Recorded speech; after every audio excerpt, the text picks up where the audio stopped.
Good morning बच्चों। आज आप कक्षा 8 में सामाजिक विषय पढ़ रहे हैं, जिसमें आपको पढ़ाया जा रहा था दिल्ली। दिल्ली के बारे में आपको बताया गया। तो दिल्ली जो है बच्चों, इसका इतिहास के बारे में आपको हमने बताया था कि इसका इतिहास महाभारत जितना ही पुराना है। और महाभारत यानी कि लगभग 5,000 वर्ष पूर्व माना जाता है इसका इतिहास। जैसे ये कौरव पांडवों की राजधानी थी इंद्रप्रस्थ, दिल्ली। और उसके बाद दिल्ली ने क्या कुछ सहा है, क्या कुछ देखा है, क्या क्या परिवर्तन हुए हैं दिल्ली में। दिल्ली कितनी बार इसमें राजधानियाँ बनी हैं, उजड़ी हैं, बसाई गई हैं, दिल्ली को लूटा गया है किस तरह से, ये सब आपको हमने बता दिया है। तो आज आप ये देखेंगे कि इसमें ये जानेंगे कि दिल्ली जो है यह नई राजधानी कैसे बनी थी। सबसे पहले जैसे कि आपको बताया हमने कि सबसे पहले दिल्ली को राजधानी के रूप में शाहजहाँ ने राजधानी दिल्ली को बनाया था। 12वीं शताब्दी से लेकर के 17वीं शताब्दी के बीच दिल्ली में बहुत सारी राजधानियाँ बसाई गई हैं और कई राजाओं द्वारा यह दिल्ली शासित की गई है।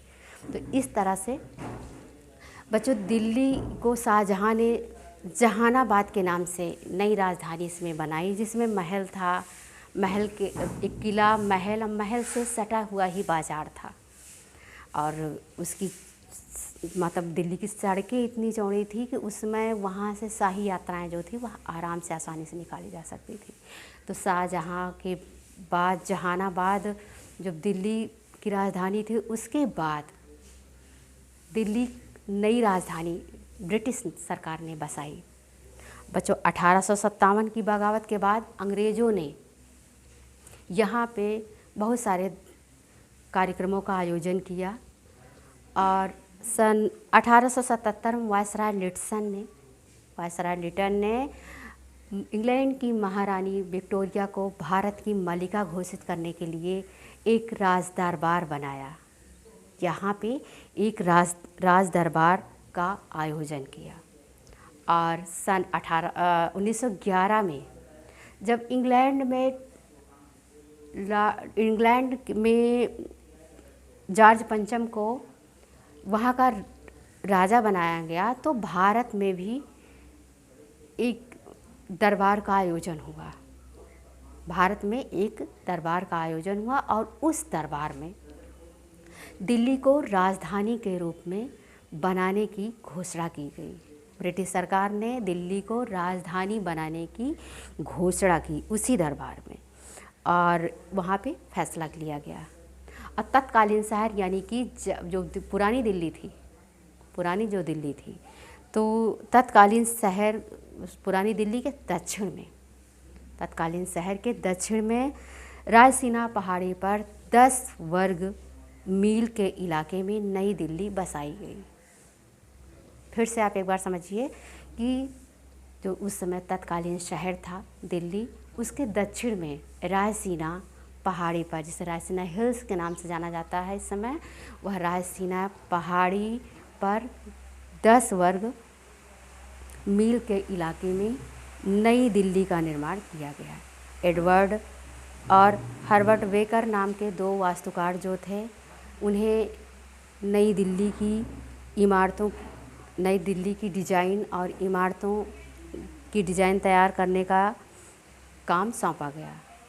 वो वास्तुकार कौन थे, एक बार फिर देखिए, एडवर्ड लट्सन और हर्बर्ट बेकर को, ये 2 वास्तुकार थे। इन्हें नई दिल्ली की डिज़ाइन और इमारतों का डिज़ाइन तैयार करने के लिए इन दोनों वास्तुकारों को ये काम सौंपा गया। बच्चों दिल्ली में स्थित सरकारी परिसर में 2 मील का चौड़ा रास्ता, सरकारी परिसर तक जाने के लिए 2 मील का चौड़ा रास्ता, और वायसराय भवन जिसे हम राष्ट्रपति भवन कहते हैं, किंग्सवे यानी राजपथ, ये मार्ग बनाया गया। और इसके दोनों तरफ सचिवालय की इमारतें बनाई गई।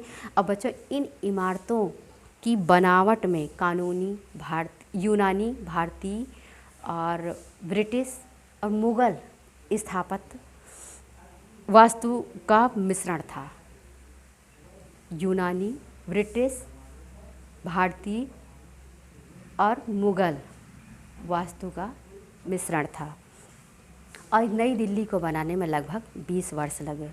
और दिल्ली का निर्माण नई दिल्ली का निर्माण यह ध्यान में रखा गया कि शाहजहानाबाद से बिल्कुल अलग हो। शाहजहानाबाद से बिल्कुल अलग हो। नई दिल्ली की सड़कें एकदम सीधी चौड़ी थी और इनके चारों ओर परिसर थे जो विशाल थे। और दिल्ली, जो पुरानी दिल्ली काफ़ी अव्यवस्थित थी, अफरा तफरी थी, वहीं पे नई दिल्ली एकदम शांत और स्वच्छ थी। यहाँ पे पार्क बनाए गए, उसके साथ बहुत सारे पेड़ लगाए गए ताकि ऑक्सीजन की भी कोई दिक्कत ना हो। गंदगी मुक्त थी। नालियों और जलापूर्ति का विशेष ध्यान रखा गया नई दिल्ली में। और इस तरह से नई दिल्ली को जब राजधानी के रूप में चुना गया तो उसके बारे में वायसराय हार्डिंग ने यह राय दी। उन्होंने यह बताया कि यह बदलाव जो है वह भारत के लोगों की कल्पना के अनुरूप ही हुआ है और सभी लोग भारत में ब्रिटिश शासन को बनाए रखने के लिए अदम्य संकल्प के साथ इसकी सराहना करेंगे। वास्तुकार हार्वर्ड की राय में नई राजधानी अच्छे शासन और एकजुटता का प्रतीक है। नई राजधानी जो है वह अच्छे शासक और एकजुटता का प्रतीक है, जो ब्रिटिश शासन के तहत भारत के इतिहास में एक नई बात है। जो ब्रिटिश शासन के तहत भारत के इतिहास में एक नई बात है। और ब्रिटिश शासन केवल शासन मात्र, संस्कृति की एक भी परत नहीं है और यह एक पनपती हुई सभ्यता है। यह एक पनपती हुई सभ्यता है जिसमें पूर्व और पश्चिम के तत्वों का मिश्रण है। यह राय वास्तुकार हार्वर्ड बेकर ने दी थी। किसके बारे में? नई दिल्ली के बारे में। तो बच्चों, आज की वीडियो में बस इतना ही। आगे आपको इसमें जो और महत्वपूर्ण बिंदु हैं वो पढ़ाए जाएंगे। और तब तक के लिए धन्यवाद। अगर आपको कहीं दिक्कत होती है, कहीं कुछ समझ में नहीं आता है तो आप कमेंट बॉक्स में हमसे पूछ सकते हैं।